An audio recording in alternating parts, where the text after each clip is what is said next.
ഇവിടെ ഞാൻ ജീവിച്ചിരുന്നില്ല. എന്നെ ഇവിടേക്ക് അടച്ചു വെച്ചതാരാണ്? ഭയക്കൊപ്പം ആവേശവും. കിരൺ തന്റെ കൈവശമുണ്ടായിരുന്ന പഴയ താക്കോൽ എടുത്തു. മുറിവാതിൽ തുറന്നു. അകത്ത് തീർത്തും കാറ്റും പൊടിയും നിറഞ്ഞ ഒരു മുറി.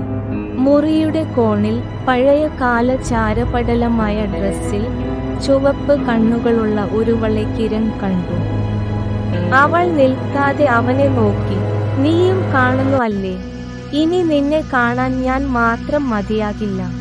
കിരൺ പിന്നോട്ട് പാഞ്ഞുവെങ്കിലും വാതിൽ അടഞ്ഞുപോയിരുന്നു. ഭയപ്പെട്ട് അടിയന്തിരമായി മതിൽ തട്ടി പുറത്തു വരാനായപ്പോൾ പെട്ടെന്ന് വെളിച്ചം നിന്നു. വീടിന്റെ മുഴുവൻ മുറികളും കറുത്തിരിപ്പായി മാറി. ഇന്നുവരെ ആ മുറിയിലേക്കുള്ള വാതിൽ തുറന്നതല്ല. പക്ഷേ രാത്രി 10 കഴിഞ്ഞാൽ ഒരു സ്ത്രീയുടെ ശബ്ദം കേൾക്കാം. ഒരിക്കൽ കയറിയാൽ തിരിച്ചു വരില്ല.